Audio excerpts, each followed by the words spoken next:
எல்லாம் வல்ல முற்றறிவு பொருளாகிய இறைவனை எனது மனதாலும் மொழியாலும் மெய்யாலும் வணங்கி அருள் தந்தை வேதாத்ரி மகரிஷி அவர்களை வணங்கி, அறிஞர்களே, சான்றோர் பெருமக்களே, உங்கள் அனைவரையும் வணங்கி இன்று நாம் யோக நெறிகள் என்ற தலைப்பின் கீழே சிந்திக்க இருக்கும்.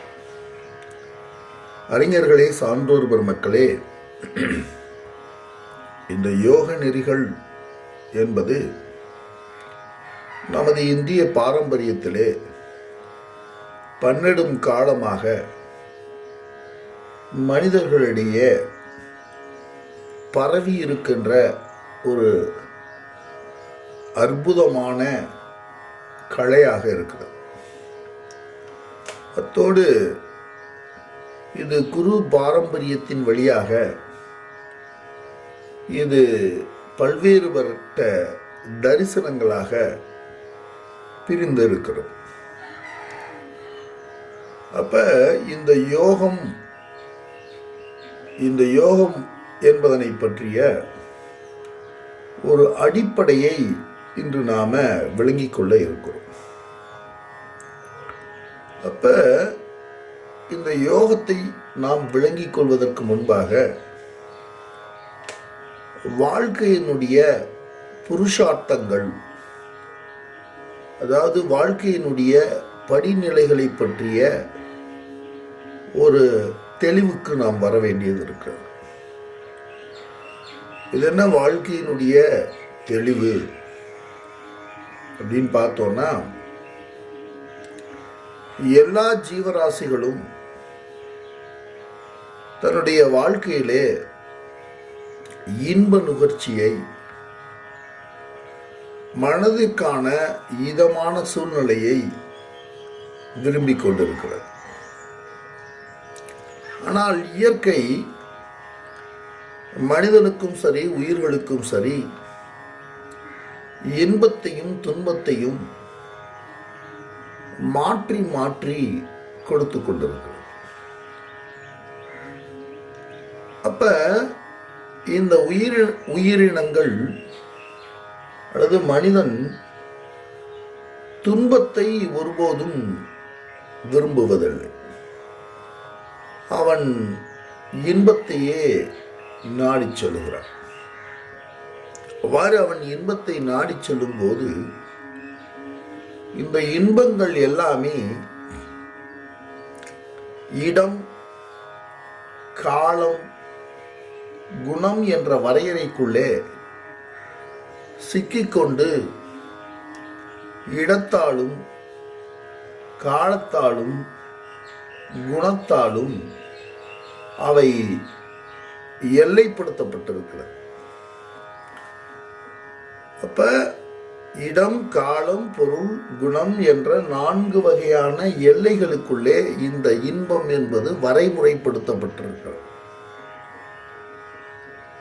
இந்த வரையறைகளை தாண்டி ஒரு நிரந்தரமான இன்பத்தை பெறுவதற்காக மனிதர்கள் முயன்றார்கள்.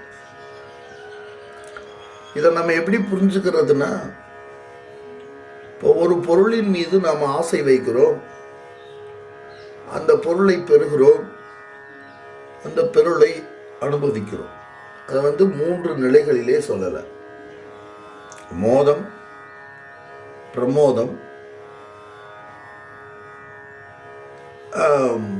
பிரமாதம் என்று 3 நிலைகளிலே அதை சொல்லலாம்.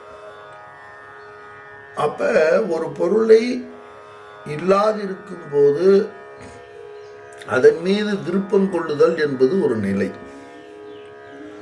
அந்த பொருள் கிடைக்கப்பெற்ற உடனேயே அந்த கிடைக்கப்பெற்ற தன்மை ஒரு நிலை. அந்த கிடைக்கப்பெற்ற பொருளை அனுபவிப்பது என்பது ஒரு தன்மை. இப்போ இந்த 3லும் 3 வேறுபட்ட இன்ப நுகர்ச்சிகள் இருக்கிறது. இந்த 3 தன்மைகளுக்குள்ளுமே ஒரு வகையான குறைவும் துன்பமும் கலந்தே இருக்கிறது. இப்போ மனித வாழ்க்கையிலே அந்த குறைவில்லாத இன்பத்தினை அடைய வேண்டும் என்ற வேட்கை மனிதர்களிடத்திலே தோன்றியது. குறைவில்லாத இன்பம். அப்படி ஒரு இன்பம் இருக்கிறதா? குறைவில்லாத இன்பம், குறைவில்லாத ஆனந்தம் என்று ஒன்று இருக்கிறதா என்று அவர்கள் சிந்தித்த வேளையிலே அறிஞர்களும் ஞானிகளும் சித்தாந்திகளும் ஆம், அப்படி ஒன்று இருக்கிறது, அதன் பெயர்தான் வீட்டின்பம் என்று அவர்கள் வீடு என்ற ஒரு இன்பத்தை பற்றி சொன்னார். அந்த அடிப்படையிலே தான் புருடார்த்தங்கள் என்பது தோற்றுவிக்கப்பட்டது. தர்ம, அர்த்த, காம, மோக்ஷம் என்பது 4 புருடார்த்தங்கள். இதை தமிழிலே அறம், பொருள், இன்பம், வீடு என்று சொல்வார்கள். இந்த அறம், பொருள், இன்பம், வீடு என்பது புருஷார்த்தம். புருஷார்த்தம்னா இந்த புருஷன் இந்த உடலுக்குள்ளே இருக்கின்ற இந்த புருஷன் என்று சொல்லக்கூடிய இந்த ஆத்மாவினுடைய வழித்தடம், அவை கடந்து செல்ல வேண்டிய பாதை, இந்த பாதையின் ஊடாக சென்று வீடடைவது என்பதுதான் புருஷார்த்தம் என்ற வார்த்தையிலே அவர்கள் விளக்கினார். இந்த அறம், பொருள், இன்பம், வீடு என்ற 4 விஷயங்களை கடந்து செல்வதற்கு ஒரு மார்க்கம் வேண்டும். அறம்னா என்ன என்பதனை விளக்கணும், பொருள்னா என்ன என்பதனை விளக்கணும், காமம் அப்படின்னா என்ன என்பதனை விளக்கணும், வீடு என்பதனை என்ன என்பதனை விளக்கணும். இவைகளை முதல்ல தெளிவாக விளக்கி இவற்றில் நாம எவ்வாறு பயணம் செய்ய வேண்டும் என்பதனை நாம அறிந்து கொள்ள வேண்டும். இந்த புருஷார்த்தங்களை நமக்கு விளக்கி சொல்லுகின்ற விஷயங்களை நாம தத்துவங்கள் அல்லது தரிசனங்கள் என்று சொல்லுகிறோம். இந்த புருஷார்த்தங்களை அறம், பொருள், இன்பம், வீடு என்ற 4 புருடார்த்தங்களையும் விளக்கி நமக்கு சொல்லுவது தத்துவங்கள். இந்த புருஷார்த்தங்களின் ஊடாக நாம பயணிக்கணும் இல்லையா? அந்த பயணப்பாட்டை யோக நெறிகள் என்று சொல்லுவோம். அதாவது அது ஞானம். தத்துவங்கள் என்பது நமக்கு வழங்குகின்ற ஞானம். இந்த யோகம் என்பது செயல்முறை. இந்த யோகத்தையும் இந்த தத்துவத்தையும் நாம அடிப்படையாக புரிந்திருக்கிறோம். அந்த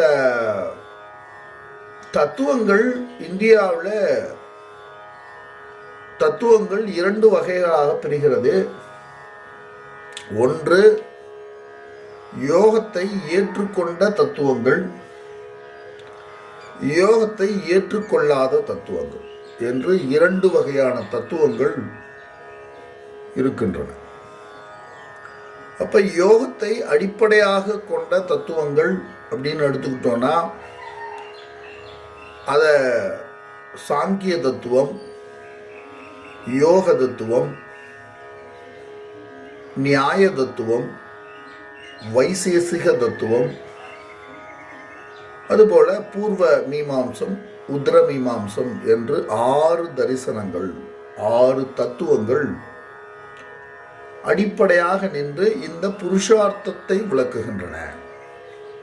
தத்துவங்கள் எல்லாமே எதை விளக்குகிறது? புருடார்த்தங்களை விளக்குகிறது. புருடார்த்தம்னா என்ன? தர்ம,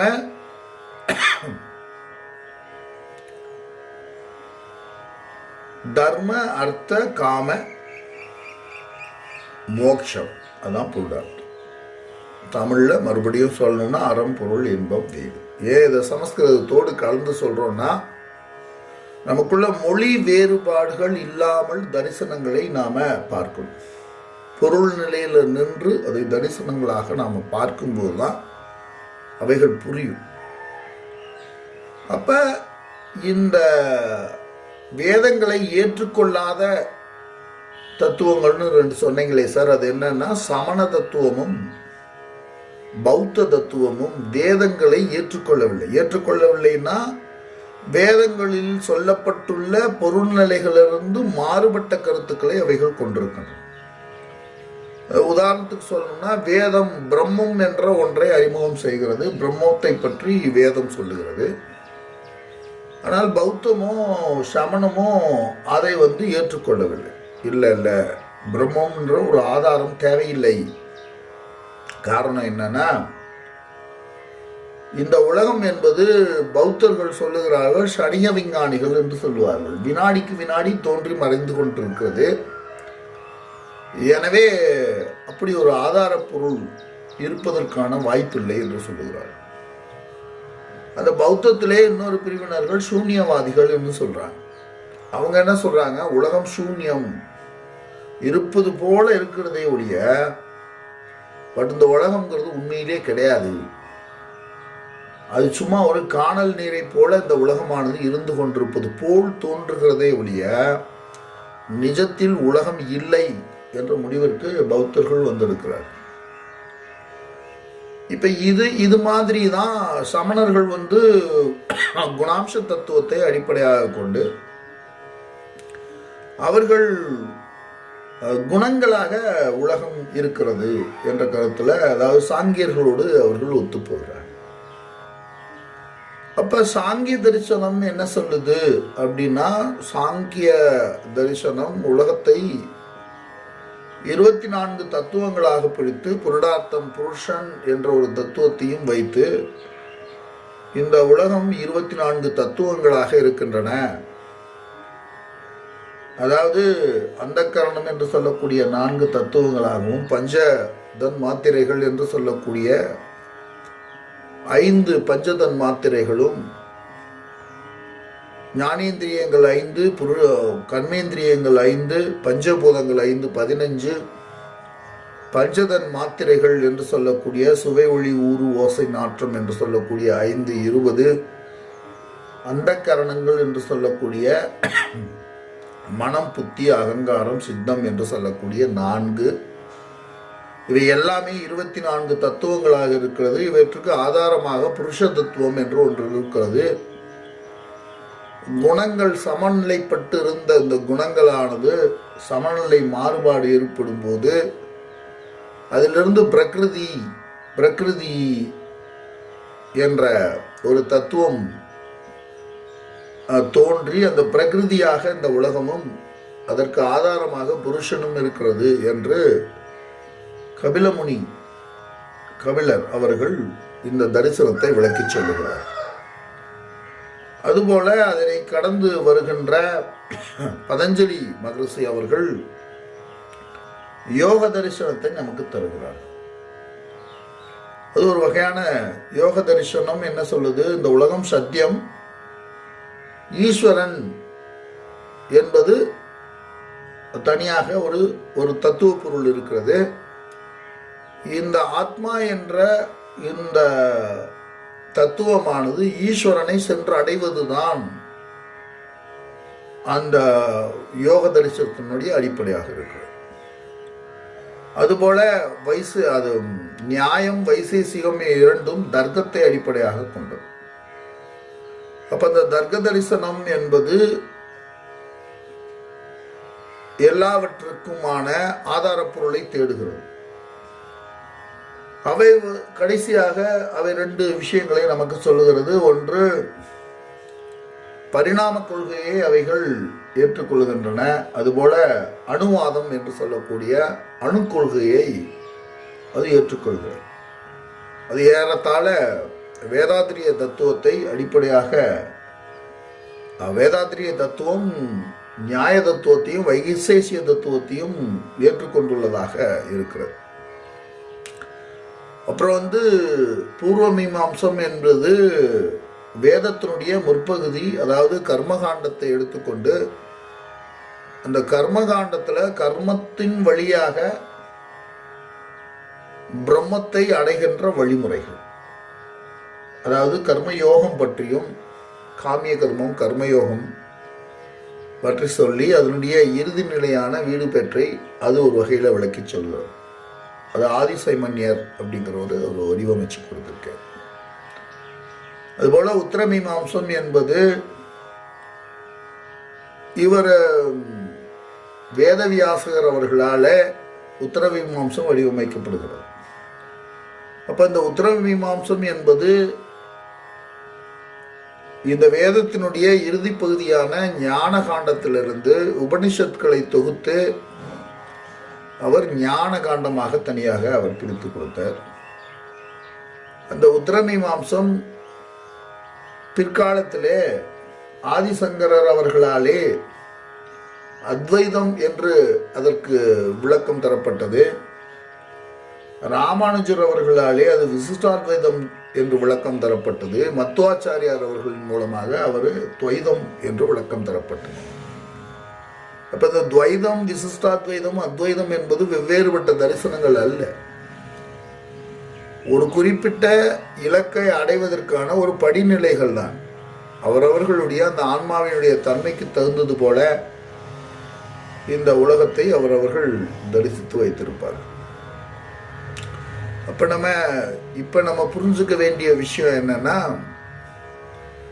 இந்த தத்துவங்கள் நமக்கு எதை விளக்குகின்றன, காமனா இந்த தத்துவங்கள் எல்லாமே சேர்ந்து எதை விளக்குகின்றன என்று நாம பார்க்கணும். அப்ப இந்த தத்துவங்கள் ஒரு 6 விஷயங்களை நமக்கு சொல்லியாகும். ஒன்று, இந்த தத்துவங்கள் ஈஸ்வரனை பற்றி சொல்லியாகும். இந்த உலகத்துல கடவுள் என்ற தன்மை எப்படி இருக்கிறது அப்படின்னு இந்த 6 தரிசனங்களும் 6 வகையிலே விளக்குகிறது. அதனாலதான் அது 6 தனிப்பட்ட தரிசனங்களாக இருக்கிறது. ஜீவன் எவ்வாறு இருக்கிறது, ஜீவனை பற்றிய லட்சணம் என்ன, ஜீவனுடைய இறுதி நிலை என்ன என்பதனை அது விளக்கணும். அப்ப ஈஸ்வரனை பற்றி விளக்கணும், இந்த ஜீவனை பற்றி விளக்கணும். மூன்றாவது, இந்த அகிலத்தை பற்றி அது சொல்லியாகும். இந்த அகிலத்திற்கும் ஈஸ்வரனுக்குமான தொடர்பு என்ன, இந்த அகிலத்திற்கும் ஜீவனுக்குமான தொடர்பு என்ன, அல்லது ஜீவனுக்கும் இந்த அகிலத்துக்குமான தொடர்பு என்ன என்று இந்த அகிலத்தை பற்றி சொல்லியாகும். நான்காவது, இதனுடைய புருஷார்த்தம், அதனுடைய இலக்கு சொல்லியாகும். இப்ப இந்த 3னுடைய இலக்கு என்ன என்பதனை சொல்லும். ஐந்தாவதாக அந்த இலக்கை அடைவதற்கான வழிமுறை சொல்லியாகும். அதுதான் யோகம். அது என்ன பாதையிலே சென்றால் இந்த இலக்கை அடைய முடியும் என்பதை சொல்லியாகும். ஆறாவதாக அந்த பாதையை அடைவதனால் ஏற்படுகின்ற பலன் என்ன. இப்ப நான் கஷ்டப்பட்டு வாழ்நாள் முழுவதும் முயற்சி செய்து ஒரு பாதையை நான் அடைகிறேன் என்றால் அந்த அடைவதனால அந்த அடைகின்ற தன்மையினுடைய பலன் என்ன, அது மோட்சமா, சொர்க்கமா, மேலே இருக்கக்கூடிய பதங்களா, அல்லது இகலோக பலன்களா என்பது பற்றி அது சொல்லியா. ஸோ இதுதான் தத்துவங்கள் சார்ந்த விஷயங்களை பற்றி நாம ஒரு முன்னோட்டமாக அறிந்து கொள்ள வேண்டிய விஷயம். இப்ப யோக நெறிகள் பற்றி நாம் அறியணும். இந்த யோக நெறிகள் பற்றி எங்கெங்கெல்லாம் பேசப்பட்டிருக்கிறது அப்படின்னு நம்ம ஒரு மேலோட்டமாக நம்ம பார்க்கலாம். அப்ப யோகத்திற்கென்றே ஒரு தரிசனம் இருக்கிறது. அந்த யோகா பதஞ்சலி மகரிஷி அவர்கள் இந்த யோக மார்க்கத்திற்கு அவர்களுடைய சூத்திரத்திலே தெளிவாக சில விளக்கங்களை கொடுத்திருக்கிறார். அதனுடைய இலக்கு என்ன என்பதனை பார்த்துவிட்டு அவர் 197 சூத்திரங்களிலே தனது நூலை வடிவமைத்திருக்கிறார். அந்த நூல் 4 பகுதிகளாக பிரிக்கப்பட்டுள்ளது. ஒன்று அந்த முதல் பகுதியை சமாதி யோகம் என்று பிரிக்கிறார். இரண்டாவது பகுதியை சாதனா பாதம் என்று பிரிக்கிறார். முதல் பகுதி சமாதி பாதம், இரண்டாவது பகுதி சாதனா பாதம், மூன்றாவது பகுதி விபூதி பாதம், நான்காவது பகுதி கைவல்ய பாதம் என்று 4 பாதங்களாக அவர் தனது நூலை பிரித்திருக்கிறார். அப்ப அது சமாதி பாதம் என்பது உத்தம அதிகாரிகளுக்கு என்று இந்த விளக்க ஆசிரியர்கள் விளக்குகிறார்கள். அப்போ மத்திம அதிகாரிகளுக்கு என்று சொல்லப்பட்டது சாதனா பாதம். அப்போ அது என்ன உத்தம அதிகாரிகள், அது என்ன மத்திம அதிகாரிகள் அப்படின்னு நம்ம பின்னாடி பார்ப்போம். ஸோ அதே மாதிரி விபூதி என்பது அதனுடைய பலனாக வருவது. அந்த கைவல்யம் என்பது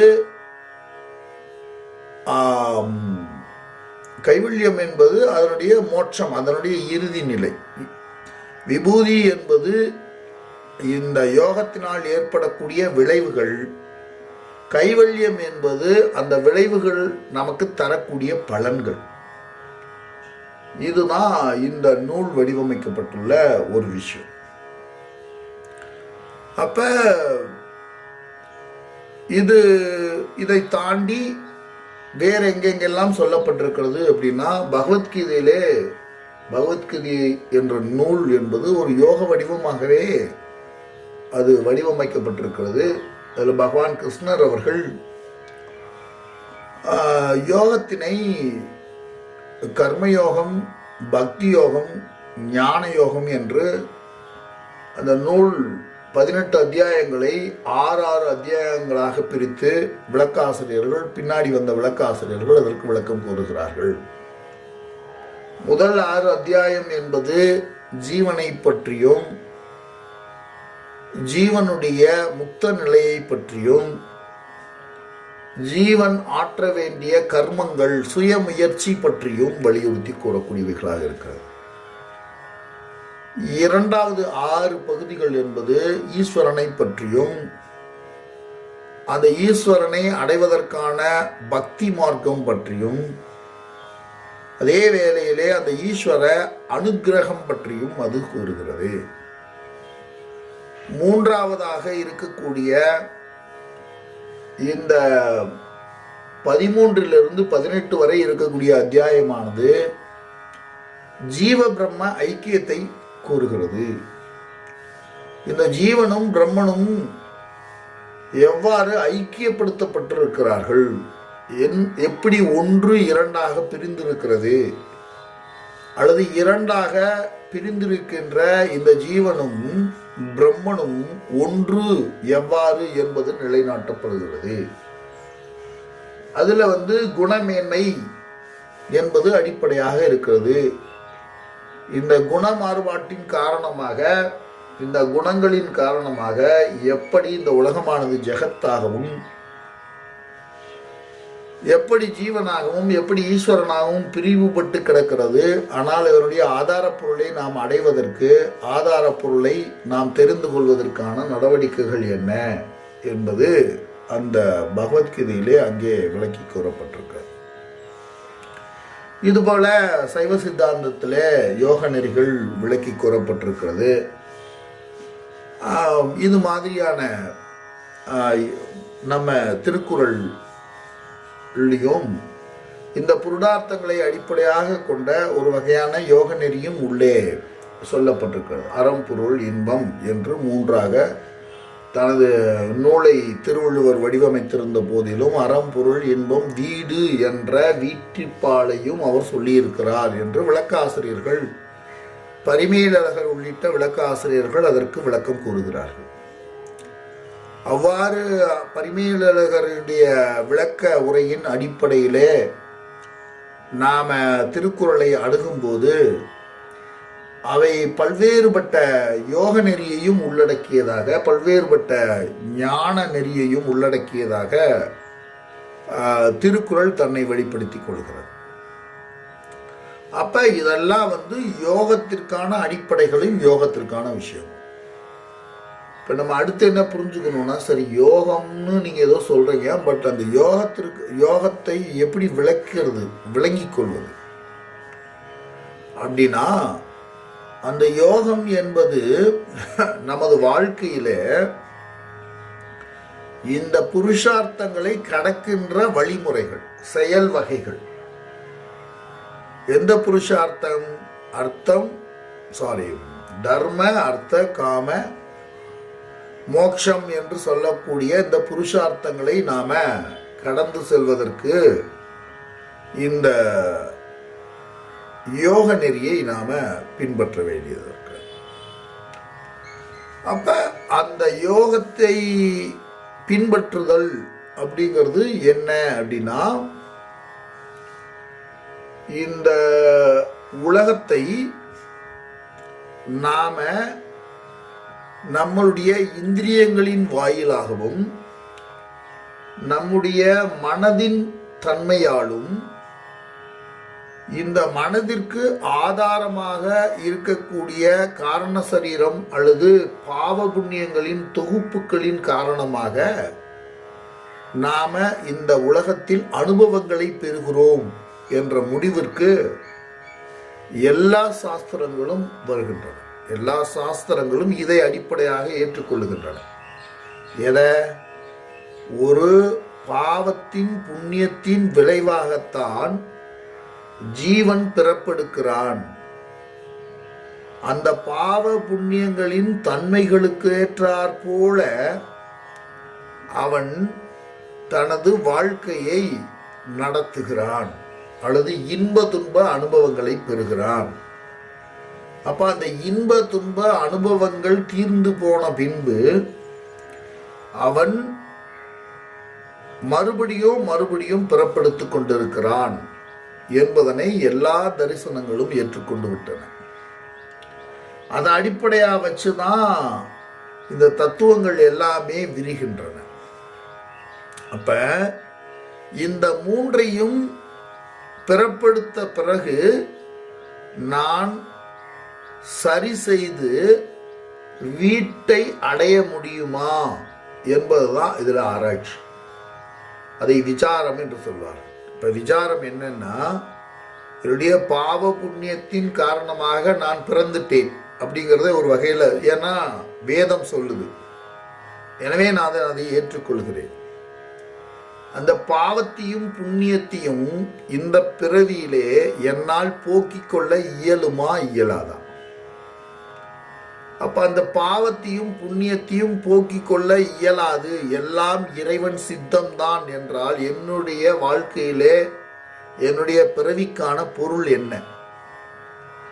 இந்த பாவத்தையும் புண்ணியத்தையும் என்னால் தீர்த்து கொள்ள முடியும் என்றால் அதற்கான வழிவகைகள் என்ன என்பதுதான் இங்கே கேள்வி. அப்ப இந்த பாவ புண்ணியங்களை போக்கிக் கொள்வதற்கு என்ன வழிமுறையை கண்டறிந்தார்கள் என்றால், ஞானம் என்ற ஒன்று இந்த பாவ புண்ணியங்களை அழித்துவிடும் அல்லது போக்கிவிடும் என்பதனை கண்டறிந்தார்கள். அப்ப இந்த ஞானம் பாவத்தையும் புண்ணியத்தையும் அழித்துவிடும் என்றால் இந்த பாவமாகவும் புண்ணியமாகவும் இருப்பது எது என்ற ஒரு கேள்வி வருகிறது. இந்த பாவமாகவும் புண்ணியமாகவும் இருப்பது அறியாமை என்பதனை அறிந்தார்கள். அறியாமைதான் நமது பாவமாகவும் புண்ணியமாகவும் இருந்து நம்மை செயல்படுத்தி கொண்டிருக்கிறது. அப்ப அறியாமை என்பது ஞானம் என்ற ஒளியினால் விளக்கப்பட்டு விடுகிறது. அப்ப அந்த ஞானம் என்ற ஒளி மனிதனுக்கு கிடைக்கப்பெற்ற உடனேயே அவன் என்னவாக மாறிவிடுகிறான்? அவன் வீட்டின் பெயரை அடைந்து விடுகிறான். குறைவற்ற இன்பத்தை, குறைவற்ற செல்வத்தை, குறைவற்ற தன்மையை, பூரணத்தை அவன் அறிந்து விடுகிறான். பூரணத்தை அவன் அறிந்து விட்ட பின்பு தானே பூரணமாய் இருப்பதாய் அவன் உணர்ந்து விடுகிறான் என்பதனை அத்வைத நெறி நமக்கு விளக்கி சொல்லுகிறது. அப்ப இந்த நிலையும் இப்ப இருந்துகிட்டு இருக்க நிலை அறியாமை நிலை. இந்த அறியாமையை போக்குவதற்கு ஒரு அறிவு நிலை, அதாவது ஒரு ஞான நிலையை எட்ட வேண்டும்.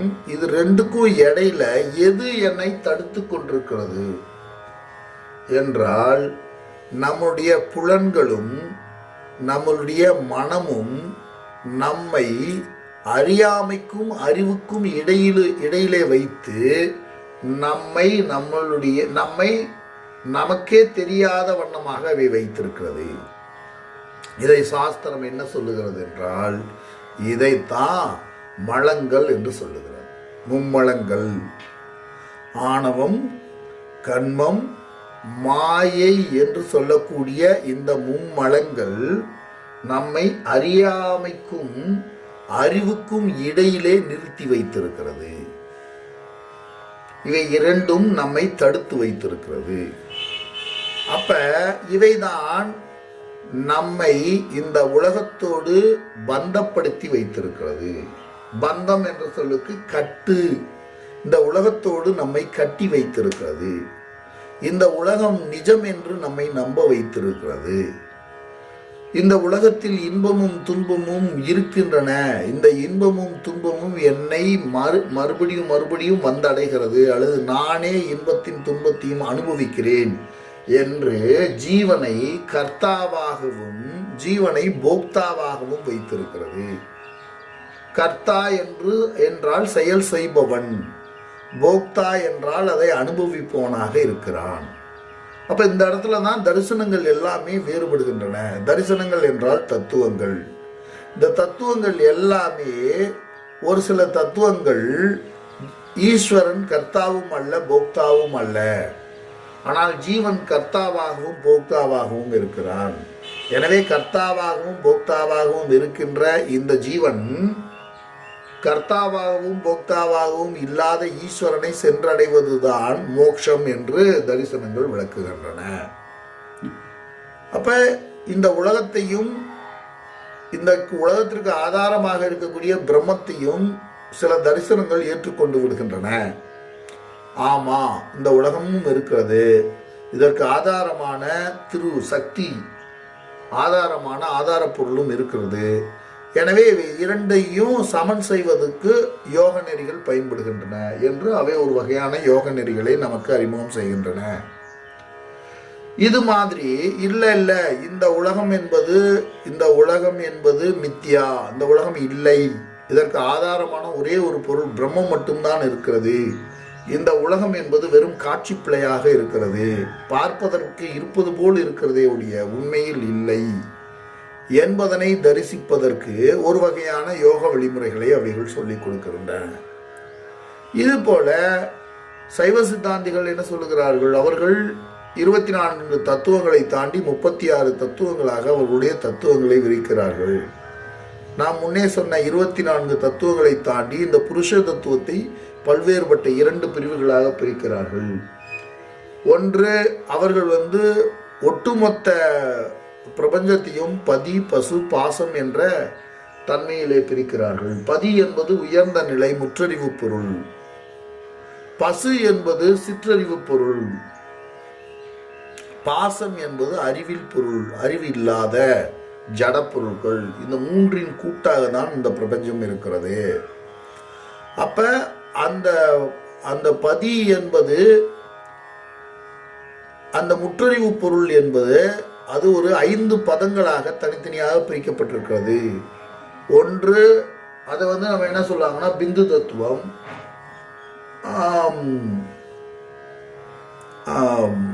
அதாவது சிவ தத்துவம், சக்தி தத்துவம், அப்புறம்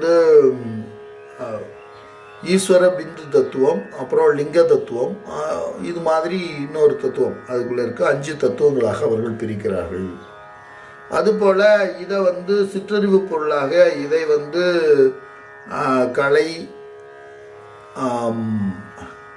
கலை, காலம், ஆசை, இயக்கம் என்ற அடிப்படையில் இதை ஒரு 7 தத்துவங்களாக பிரிக்கிறார்கள். அப்போ கீழே இருக்கக்கூடிய 24 தத்துவங்களையும் சேர்த்து 36 தத்துவங்களாக அவர்கள் பிரித்து சொல்லுகிறார்கள். இதை ஏன் நம்ம இந்த இடத்துல புரிஞ்சுக்க வேண்டியது இருக்குன்னா, ஒவ்வொரு தரிசனத்தையும் அந்தந்த தரிசனத்திற்கு ஆதாரமான அது ஃபாலோவர்ஸ் அதுக்குள்ள ஒரு யோகத்தை வைத்திருக்கிறார்கள், அதுக்குள்ள ஒரு பயணத்தை வைத்திருக்கிறார்கள். ரொம்ப ஆழமான ஒரு யோகத்தை அடிப்படையாக கொண்டு சைவ சித்தாந்தம் இருக்கிறது. எனவே சைவ சித்தாந்தத்தை நாம் எளிமையாக ஒதுக்கிவிட்டு வேறு தரிசனங்களை பற்றி தெரிந்து கொள்வதற்கோ அல்லது வேறு விஷயங்களை பற்றி புரிந்து கொள்வதற்கோ அதில் விஷயம் இல்லை. எனவே இந்த வகைகளில் தான் தரிசனங்களும் யோகங்களும் நமக்கு பிரிஞ்சு வருது. அப்போ இப்போ வரைக்கும் சரின்னா யோகங்கிறது எனக்கு சரியாக புரியலையே அப்படின்னா, யோகம் என்பது மார்க்கம். அப்போ அதனுடைய வேலை என்ன அப்படின்னா, நம்மை ஏமாற்றி கொண்டிருக்கின்ற நமது மனதையும் நமது புலன்களையும் அறியாமையிலிருந்து அவைகளை முறைப்படி அறிவூட்டி முறைப்படி அவைகளை அதன் போக்கிலே சென்று கொண்டிருக்கின்ற இந்த கர்மேந்திரியங்களையும் ஞானேந்திரியங்களையும் அதுபோல மனம், புத்தி, சித்தம், அகங்காரம் என்று சொல்லக்கூடிய அந்த கரணங்களையும் நாம சமன்படுத்தி அறியாமையில் இருக்கின்ற அந்த தன்மையிலிருந்து அவைகளுக்கு அறிவூட்டி நாம உள்ள இருக்கக்கூடிய இந்த புருஷனுக்கு நான் அறியாமை சுரூபமாக இருக்கிறேன் என்று தன்னைத்தானே நம்பிக்கொண்டிருந்த ஒரு புருஷனை, நிலை தடுமாறி போயிருந்த ஒரு புருஷனை நான் சாட்சாத் பிரம்மமாக இருக்கிறேன் என்று ஒளியூட்டுகின்ற தன்மைக்கான செயல்பாடுகளை தான் யோகம் என்று சொல்லுவோம். அப்ப யோகத்தினுடைய தன்மை என்ன என்றால், இந்த புலன்கள் உடல், இந்த உடலுக்குள்ளிருந்து தரிசனம் செய்து கொண்டிருக்கின்ற புலன்கள், இந்த புலனுக்கு ஆதாரமாக இருக்கின்ற மனம், இந்த மூன்றையும் செம்மைப்படுத்தி நிரந்தர இன்பமான, அப்போ அந்த மூன்றையும் எப்படி செம்மைப்படுத்த முடியும்? அறவழி நிறுத்தி, அறவழி பொருளீட்டி, அறவழி இன்பம் துவைத்து அறமாகவே இருக்கின்ற வீட்டின் பெயரை அடைய செய்வது. இதுதான் யோக நெறிகள் நமக்கு அடிப்படையாக நமக்கு தந்திருக்கின்ற விஷயங்கள். அப்ப இன்றளவுல இருக்கக்கூடிய சூழ்நிலை எவ்வாறு இருக்கிறதுனா, யோகம்னா ஏதோ ஒரு வெறும் ஆசனங்களையே யோகம் என்றும், அப்புறம் யோகம் செய்தால் சர்க்கரை வியாதி வராது, யோகம் செய்தால் நோய் தீர்ந்து போகும் என்று உடல் அளவிலே யோகமானது இன்று சுருங்கி போய்விட்டது. உடல் அளவிலே யோகமானது இன்று அது என்ன சொல்றது, அது ஒரு வியாபாரமாக, ஒரு அதனுடைய உண்மையான இலக்கை அது இழந்து இன்றைய கால மனிதர்களை கவர்ந்திழுப்பதாக இன்றைய அளவிலே யோகமானது போய்விட்டது. யோகம் என்பது ஒரு உயர்ந்த நிலை பயணம். அந்த பயணத்தினுடைய மிக முக்கியமான விஷயம் என்ன? மனம், மொழி, மெய் என்ற மூன்றையும் தூய்மைப்படுத்தி ஆத்மாவை தரிசனம் செய்ய உதவுகின்ற ஒரு உயர்ந்த சாதனம். இந்த யோகா இஸ் எ இன்ஸ்ட்ருமெண்ட். அதாவது எளிமையாக சில வேலைகளை, எளிமையாக இந்த உடலை அது என்ன பண்ணுது, அது சமன் செய்கின்றது. இப்போ ஒரு ஸ்பேனர் இல்லாமல் போய் ஒரு டயர்னுடைய இதை கலட்டணும், வெறும் கையில் போய் அந்த நட்டையோ போல்ட்டையோ கலட்டணும்னா அது ரொம்ப கஷ்டம். ஒரு ஸ்பேனர் இருந்துச்சுன்னு சொன்னால் அது டெக்னிக்கலாக டக்குன்னு ஈஸியாக கழட்டிடலாம். அது மாதிரி ஒரு ஸ்க்ரூவை கழட்டணும்னா அதுக்கு ஒரு திருப்புளி இருந்துச்சுன்னா டக்குன்னு அதை கழட்டிடலாம். ஸோ அது மாதிரி நம்ம மனம் அப்படிங்கிற ஒரு விஷயத்தை, புலன்கள் என்ற ஒரு விஷயத்தை, நமது எண்ணங்கள், சொல் என்ற ஒரு விஷயத்தை, நமது எண்ணங்களை ஒழுங்குபடுத்துவதற்கான ஒரு கருவி, நாம் அடைய வேண்டிய தூரத்தை அடைவதற்கான ஒரு கருவி. நாம் ஒரு இடத்துக்கு போகணுன்னா, ஒரு கார் இருந்துச்சுன்னா அந்த இடத்துக்கு எளிமையாக போய் சேர்ந்துட முடியும். அந்த மாதிரியான ஒரு கருவி. அப்போ நம்முடைய இலக்கு எது என்பதனை பொறுத்து அது அந்த இடத்துக்கு உங்களை கொண்டு போய் சேர்க்கும். ஒருத்தருக்கு சென்னைக்கு போகணுன்னு அவருடைய எண்ணத்தில் இருந்துச்சுன்னா அந்த கார் அவரை சென்னையில் கொண்டு போய் விடும். ஒருத்தர் இந்த பக்கத்தில் குமிழிக்கு போகணுன்னு ஒரு எண்ணம் இருந்துச்சுன்னா அவர் குமிழியை நோக்கி செயல்படுவார்.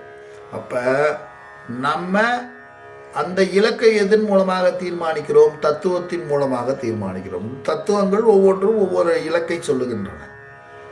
அந்த இப்போ சைவ சித்தாந்தம் ஒரு இலக்கை சொல்லுகிறது, அத்வைதம் ஒரு இலக்கை சொல்லுகிறது, விசிஷ்டாத்வைதம் ஒரு இலக்கை சொல்லுகிறது, துவைதம் ஒரு இலக்கை சொல்லுகிறது, சாமானியமான பாமர மக்கள் ஒரு இலக்கை வைத்திருக்கிறார்கள். அப்போ நம்ம இதில் கொஞ்சம் ஆழமாக போய் இந்த பிரபஞ்சத்தை பற்றிய இந்த தரிசனம் என்ன சொல்லுகிறது? இந்த பிரபஞ்சம் என்பது எப்படி ஒரு சக்தி ரூபமாக இருக்கிறது. இந்த சக்தியில் இப்போ ஒரு நெருப்புனா அது ஒரு சக்தி, நீர்னா அது ஒரு சக்தி, மழைனா அது ஒரு சக்தி, காற்று வாயுனா அது ஒரு சக்தி, சூரிய பகவான் சூரியன்னா அது ஒரு சக்தி, சந்திரன்னா அது ஒரு சக்தி, நட்சத்திரங்கள் சக்தி, எல்லாமே சக்திகளாக இருக்கிறது. அப்போ இந்த சக்தி வேறுபாடுகள் எவ்வாறு வருகிறது? இந்த சக்தி வேறுபாடுகளுக்குள்ள இருக்கக்கூடிய விஷயம் இந்த மனிதரோடு அல்லது இந்த ஆன்மாவோடு எவ்வாறு தொடர்பு பட்டிருக்கிறது? அப்போ ஆன்மானா என்ன? இந்த ஆன்மா ஜீவனாக வந்திருக்கிறதுக்கு என்ன காரணம்? அது என்னென்ன படிநிலைகளில் இந்த ஆன்மா ஜீவனாக மாறுகிறது? அப்போ ஈஸ்வரன்னா என்ன? அப்போ அவரு அந்த ஈஸ்வரனுடைய தன்மை என்ன? அவருடைய குணாம்சங்கள் என்ன? அப்போ இது எல்லாவற்றையும் நாம் சரியாக அறிந்து நாம் இலக்கை தேர்ந்தெடுக்கணும். அந்த இலக்கு, நீங்கள் என்ன இலக்கை தேர்ந்தெடுத்திருக்கிறீர்களோ அந்த இலக்குக்கு பயணப்படுவதற்கு உங்களுக்கு யோகம் பயன்படும். அப்போ யோகம் என்பது உங்களுக்கு சரியான இலக்கைத்தான் அடைவிக்குமா என்றால் இல்லை. அப்போ நீங்கள் தேர்ந்தெடுக்கின்ற குரு, நீங்கள் வைத்திருக்கின்ற நம்பிக்கை, நீங்கள் பயணப்பட விரும்புகின்ற விஷயம், இதை பொறுத்து யோகம் உங்களை அந்த இடத்திலே கொண்டு போய் சேர்க்கும். அப்போ நீங்கள் விரும்புவது இகலோக இன்பமா, நீங்கள் விரும்புவது பரலோக இன்பமா, நீங்கள் விரும்புவது வீட்டின் தன்மையா அப்படிங்கிறத பொறுத்து இருக்கு. நீங்கள் சாதாரணமாக ஒரு காமிய கர்மத்துக்காக ஒரு ஒரு ஒரு சின்ன விஷயத்திற்காக ஆசைப்பட்டு யோகம் செய்து கொண்டிருக்கலாம். அது உங்களை அந்த இடத்துக்கு தான் கொண்டு போய் சேர்க்கும். இல்லை, கொஞ்சம் மேன்மையை அடைவதற்காக நீங்கள் ஒரு கர்மயோகியாக இருக்கலாம். அது உங்களை அந்த கர்மயோகத்தினுடைய பலனை உங்களுக்கு கிடைக்க செய்யும். இன்னும் கொஞ்சம் மேம்பட்ட உபாசனை செய்பவராக இருக்கலாம். இறைவனை மேன்மை நிலையிலே நின்று உபாசித்து தியானம், அது பேர் மந்திர உபதேசங்களை செய்பவராக இருக்கலாம். அது அதற்குரிய பலன்களையும் உங்களுக்கு கொண்டு போய் சேர்க்கும். அதுக்கு மேலே போய் ஒரு குருவின் துணை கொண்டு நான் அந்த புருஷார்த்தத்தை அறிந்து கொள்ள வேண்டும் அல்லது என்னை நான் தெரிந்து கொள்ள வேண்டும் என்ற நிலையிலே நீங்கள் இருந்தால் நான் யார் என்ற தத்துவம் விளங்கி போய் அந்த அத்வைத சித்தி உங்களுக்குள்ளே வரலாம். அல்லது விசிஷ்டாத்வைதமாக இந்த பிரபஞ்சமும் நானும் ஒன்றாக இருக்கிறேன், என்னிலிருந்து ஒரு அணுவை போல நான் இந்த பிரபஞ்சத்தினுடைய அல்லது இந்த மகா பிரம்மத்தின் ஒரு அங்கமாக நான் இருக்கிறேன், என்னுடைய செயல்களும் பிரம்மத்தினுடைய செயலும் ஒன்றாக இருக்கிறது என்ற தன்மைக்கு வரும். இல்லை இல்லை, பிரம்மம் தனித்திருக்கிறது, உலகம் தனித்திருக்கிறது, ஒருபோதும் நான் பிரம்மத்தை அடைய முடியாது, அந்த பிரம்மம் அனுக்கிரகத்தின் காரணமாக அது எனக்கு பிரவாத தன்மையை வழங்கலாமே ஒழிய நான் அதனை சென்றடைவது என்பது சாத்தியமாகாது. அப்படி சென்றடைந்தால் பிரம்மத்தை சிறுமைப்படுத்துவதாக ஆகிவிடும் என்று மத்வாச்சாரியார் சொல்லுகிறார். ஸோ இது மாதிரியான அப்போ தரிசனங்களை நீங்கள் முதல்ல உங்களுடைய அக விருப்பத்தை, உங்களுடைய ஆன்மா பழுத்திருக்கின்ற நிலையை, ஆன்மாவினுடைய எல்லை வரையறைகளை நீங்கள் முதலிலே புரிந்து கொண்டு அதுக்கு பின்னாடி நல்ல குருவின் துணை கொண்டு யோக நெறியை நீங்கள் பின்பற்றுவதனால் சரியான இலக்கை அடைய முடியும். அப்போ சரியான இலக்கு எது அப்படிங்கிறத யாராலும் சொல்ல முடியாது. ஏனென்றால் அந்த ஆன்மா எந்த அளவுக்கு பக்குவப்பட்டிருக்கிறதோ, எந்த அளவுக்கு அதனுடைய தாக்கமும் அதனுடைய விருப்பமும் அமையப்படுகிறதோ, அதனுடைய யோகத்திலே அதனுடைய தீவிரம் காட்டுகிறதோ, இடைவிடாமல், அதை பதஞ்சலி மகரிஷி சொல்லும்போது சொல்வார்கள், இடைவிடாமல் நீண்ட காலம் நம்பிக்கையுடன் செய்ய வேண்டும். ஒரு பயிற்சியை மேற்கொள்ளும் போது நான் அந்த என்னைக்கோ வந்தேன், அப்புறம் தன்னைக்கு இன்னும் கொஞ்ச நாள் கழிச்சு எந்தோ வந்தேன்னு அசட்டையோடு அந்த பயிற்சியை செய்யக்கூடாது. இடைவிடாமல் ஒரு பயிற்சிக்கு தொடர்ச்சி இருக்க வேண்டும். தொடர்ச்சியாக அந்த பயிற்சியை செய்ய வேண்டும். இடைவிடாமலும் செய்கிறேன், தொடர்ச்சியாகவும் செய்கிறேன், ஆனால் எனத்துக்கோ அவர் சொல்றாரு அப்படின்னு நம்பிக்கை இல்லாமல் செய்கிறேன். நம்பிக்கைனா எதன் மீது நம்பிக்கை? முதல்ல இந்த பயிற்சியின் மீது நம்பிக்கை, அந்த பயிற்சியை கொடுப்பவர் மீது நம்பிக்கை, அந்த பயிற்சியை மேற்கொள்கின்ற தன் மீதும் தனக்கு நம்பிக்கை இருக்கும். தன் மீதே சிலருக்கு நம்பிக்கை இல்லாமல் நம்ம எதோ செய்கிறோன்னு பிறருக்காக செய்து கொண்டிருப்பாங்க. அந்த மாதிரியும் இருக்கக்கூடாது. அப்போ இது மாதிரி இதில் காட்டக்கூடிய தீவிரத்தன்மையினுடைய தன்மைக்கு தகுந்தது மாதிரி பலன் கிடைக்கும்னு பதஞ்சலி மகரிஷி அவர்கள் தன்னுடைய தரிசனத்திலே சொல்லுகிறார். அப்போ இது மாதிரி அப்போ யோகம் என்பதனை நாம அந்த புருஷார்த்தங்களை கடந்து செல்வதற்கான பாதை என்பதனை தெளிவாக தெரிந்து கொள்ள வேண்டும். அவ்வாறு தெரிந்து கொண்டு அப்ப அந்த புருஷார்த்தங்களை நாம கடந்து செல்ல வேண்டும். அப்ப அந்த புருஷார்த்தங்கள் பற்றியும் இந்த யோக நெறி பற்றியும் ஒரு விரிவான பார்வையில நாம மற்றொரு பதிவிலே நாம் சந்திக்கவிருக்கிறோம். இதுவரை வாய்மொழி கேட்ட உங்கள் அனைவரையும் வாழ்க வளமுடன் என்று வாழ்த்தி இந்த பதிவை இந்த நிலையிலே நிறைவு செய்கிறேன். வாழ்க வளமுடன்.